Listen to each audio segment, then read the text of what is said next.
एक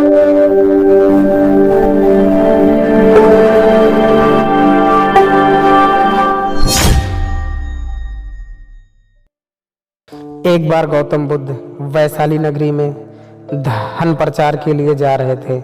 जब वे नगरी के बीचों बीच से गुजर रहे थे तो उन्होंने देखा कि कुछ सैनिक तेजी से भागती हुई एक लड़की का पीछा कर रहे हैं।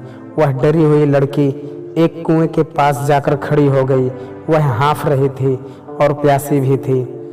बुद्ध ने उस बालिका को अपने पास बुलाया और कहा कि वह उनके लिए कुएं से पानी निकाले, स्वयं भी पिए और उन्हें भी पिलाए। इतनी देर में सैनिक भी वहां पहुंच गए। बुद्ध ने उन सैनिकों को हाथ के संकेत से रुकने को कहा। उनकी बात पर वह कन्या को झेपती हुई बोली, महाराज, मैं एक अछूत कन्या हूँ। मेरे कुएं से पानी निकालने पर जल दूषित हो जाएगा। बुद्ध ने उससे फिर कहा, पुत्री, बहुत जोर की प्यास लगी है, पहले तुम पानी पिलाओ। इतने में वैशाली के राजा भी वहां आ पहुंचे। उन्होंने बुद्ध को नमन किया और सोने के बर्तन में केवड़े और जुलाब का सुगंधित पानी पेश किया, लेकिन बुद्ध ने उसे लेने से इनकार कर दिया। बुद्ध ने एक बार फिर बालिका से अपनी बात दोहराई। इस बार बालिका ने साहस बटोरकर कुएं से पानी निकालकर स्वयं भी पिया और गौतम बुद्ध को भी पिलाया। पानी पीने के बाद बुद्ध ने बालिका से भय का कारण पूछा। कन्या ने बताया, मुझे संयोग से राजा के दरबार में गाने का अवसर मिला था।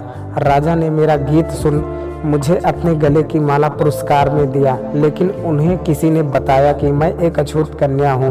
यह जानते ही उन्होंने अपने सैनिकों को मुझे कैद खाने में डाल देने का आदेश दिया। मैं किसी तरह उनसे बचकर यहाँ पहुँची थी कि आप मिल गए। इस पर बुद्ध ने कहा, सुनो राजन, मैं चाहता हूँ कि आप मेरी इस बात को हमेशा याद रखें कि किसी भी इंसान की पहचान उसके धर्म या जाति से नहीं, बल्कि उसके गुणों और कर्मों से होती है। जिस बालिका के मधुर कंठ से गीत का आपने आनंद उठाया, उसे पुरस्कार दिया। जिसके कार्य इतने अच्छे हैं, वह अछूत हो ही नहीं सकती है। यहाँ पर नीची सोच और छोटे कार्य करके अछूत होने का तो परिचय आपने दिया है। इसलिए मेरी नज़रों में यह कन्या नहीं, बल्कि आप अछूत हैं।